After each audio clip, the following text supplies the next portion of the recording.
തൃശൂർ പൂരം അലങ്കോലമാക്കിയതിൽ ബാഹ്യ ഇടപെടൽ ഉണ്ടായിട്ടില്ലെന്ന് അന്വേഷണ റിപ്പോർട്ട്. ബോധപൂർവമായ ഗൂഢാലോചനയോ അട്ടിമറിയോ ഉണ്ടായിട്ടില്ല. പൂരമേകോപനത്തിൽ കമ്മീഷണർ അങ്കിത് അശോകിന് വീഴ്ച പറ്റിയെന്നും ADGPയുടെ റിപ്പോർട്ടിൽ.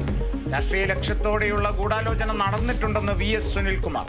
ജുഡീഷ്യൽ അന്വേഷണം വേണമെന്ന് K മുരളീധരൻ. ഗൂഢാലോചനയുണ്ടെന്ന് തിരുവമ്പാടി ദേവസ്വം.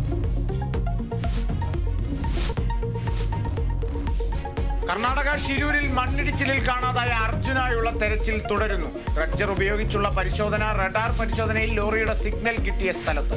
മണ്ണിടിച്ചിലുണ്ടായ സമയത്ത് ഉഗ്രസ്ഫോടനം നടന്നതായി സംശയിക്കുന്നുവെന്ന് ഈശ്വർ മൽപേ.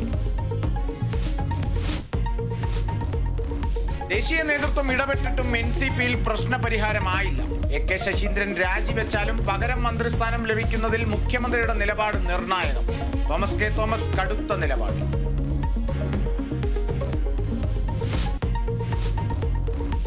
അമേരിക്കൻ പ്രസിഡന്റ് ജോ ബൈഡനുമായി കൂടിക്കാഴ്ച നടത്തി പ്രധാനമന്ത്രി നരേന്ദ്രമോദി. പരസ്പര താൽപര്യമുള്ള മേഖലകളിൽ ഉഭയകക്ഷി സഹകരണം മെച്ചപ്പെടുത്താൻ ധാരണ. പ്രധാനമന്ത്രി ഇന്ന് ന്യൂയോർക്കിലെ ഇന്ത്യൻ സമൂഹത്തെ അഭിസംബോധന ചെയ്യും. ശ്രീലങ്കൻ പ്രസിഡന്റ് തെരഞ്ഞെടുപ്പിൽ വോട്ടെണ്ണൽ തുടരുന്നു. ഇടതു നേതാവ് അനുരാഗ് കുമാര ദിസനായകെ മുന്നിൽ.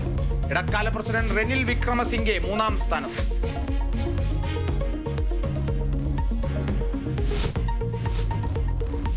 ISL ഫുട്ബോളിൽ ആദ്യ ജയം തേടി കേരള ബ്ലാസ്റ്റേഴ്സ് ഇന്നിറങ്ങും.